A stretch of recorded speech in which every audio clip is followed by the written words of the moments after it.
A relationship between an X variable, like say a party identification, and a Y variable, for example, gun control opinions, that simple relationship between those two variables is called a zero-order relationship.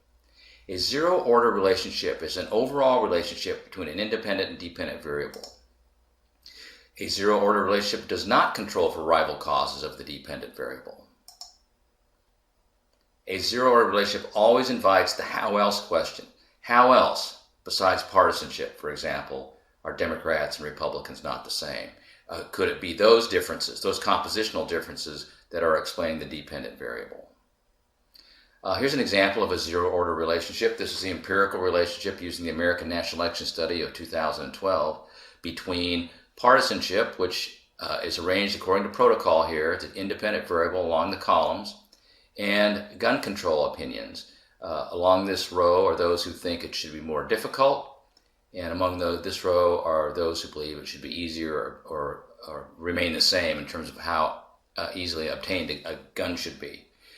And when you're looking at this is very tempting. I mean, look how strong it is. I mean, it's just very tempting to implicate partisanship here. 64% of the Democrats, drops about 20 points, 45% of independents, and all the way down to about 25% among Republicans who think it should be made more difficult. That's on the order of about a 40 percentage point decline in the percentage thinking it should be more difficult.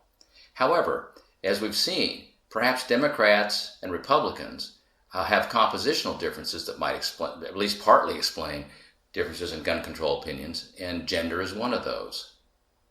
A controlled relationship is a relationship between an independent and dependent variable holding constant a rival cause of the dependent variable.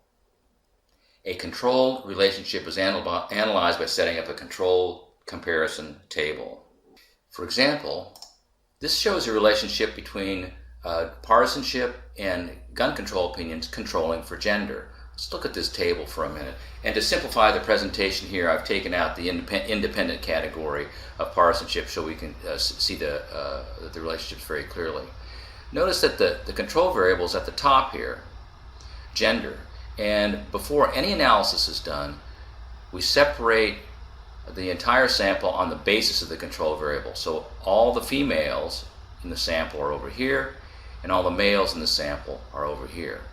After doing that, we can re-examine the relationship between partisanship and gun control opinions separately. For females, by comparing this number, 71.5, with this number, 31.7, and for males, by comparing this number, 55.0, with this number, 17.7. Each of these comparisons just described, 71.5, 31.7, and 55.0, 17.7 are called controlled effects. Controlled effects in this table, there are two controlled effects of partisanship on gun control opinions. The one for women and the one for men. Two controlled effects. Also, a control comparison table like this permits us, by jumping between the female and male crosstabs, to examine and evaluate the effect of the control variable on the dependent variable while controlling for the independent variable. A controlled effect is a relationship between a causal variable, x, and a dependent variable, y, within one value of another causal variable. In this case, effect of partisanship on gun control opinions while controlling for gender. Republican females, 31.7. It's a rather large difference. And in the way we gauge strength, in the simple way we're gauging strength at this point in the book, we would simply subtract these two percentages to get a gauge of how far apart they are. It's very close to 40 percentage points, 39.8 points for women. Again, we get another controlled effect for men. 55.0, this is the percentage of Democratic men who favor stronger controls, and 17.7, this is the percentage for Republican men, 17.7. Do that subtraction, we get 37.3 points. Control table also permits us to describe the effects of the control variable on the dependent variable at each value of the independent variable. So this becomes important when you're trying to build an explanation for a dependent variable, and you want to see how much the control variable contributes and in what way. We obtain the controlled effects of gender on opinions, one for Dems, one for Reps.